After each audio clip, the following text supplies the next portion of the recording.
Hi, I'm Rick McGuire. I'm the executive editor of CardioSource WorldNews. With me today is Dr. Richard Anderson, who is the chairman and chief executive officer of the Doctors Company. Obviously, the first question, what's the Doctors Company?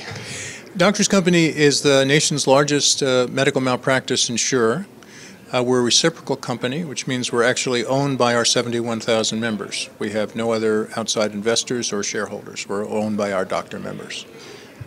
I mean, we want to talk about medical malpractice, who's at risk, and what can they do about it.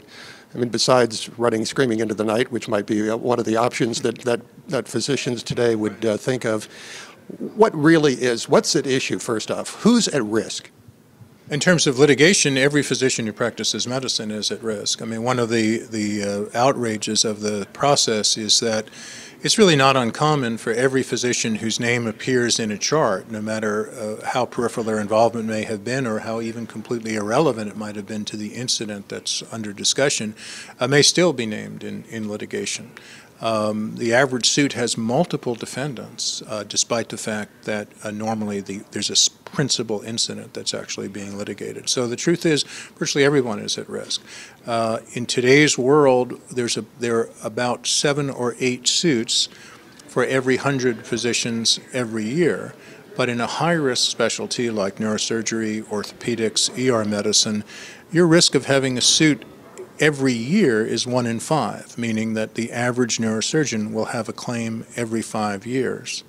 What about interventional cardiology versus invasive? I'm sorry, right. Invasive versus non-invasive. Right.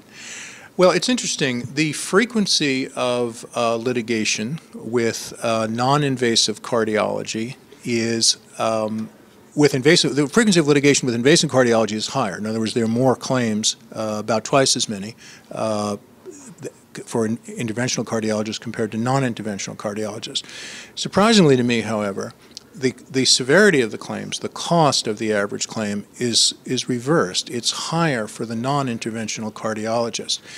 Best explanation I have for that is that the non-interventional cardiologist is much more likely to be sued for a delayed or misdiagnosis, and many of those are serious or even fatal, and so the cost of those claims on the average is higher.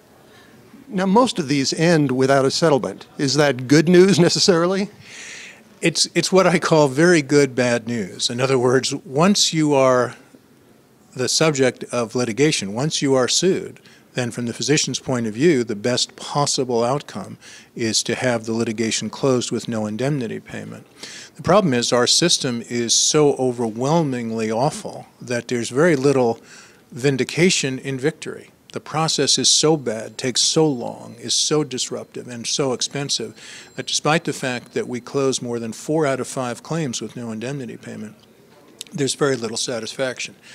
Nonetheless, that's certainly the goal of the defense process. Speaking of defense, a lot of doctors end up practicing defensive medicine. Is that a good idea?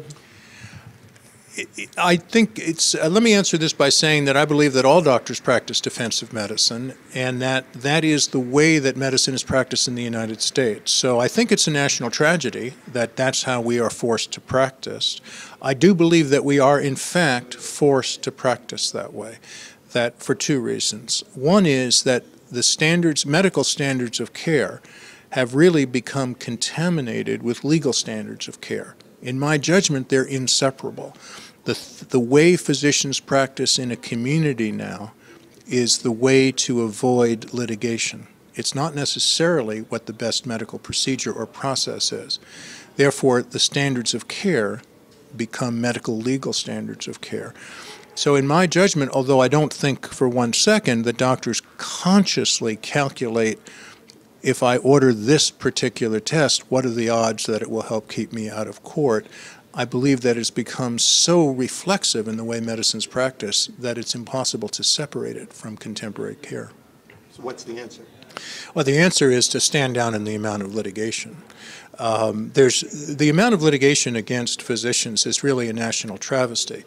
I mean, as I mentioned, we close 8 out of 10 claims with no indemnity payment, which means 80% of all the claims are frivolous or at least fruitless.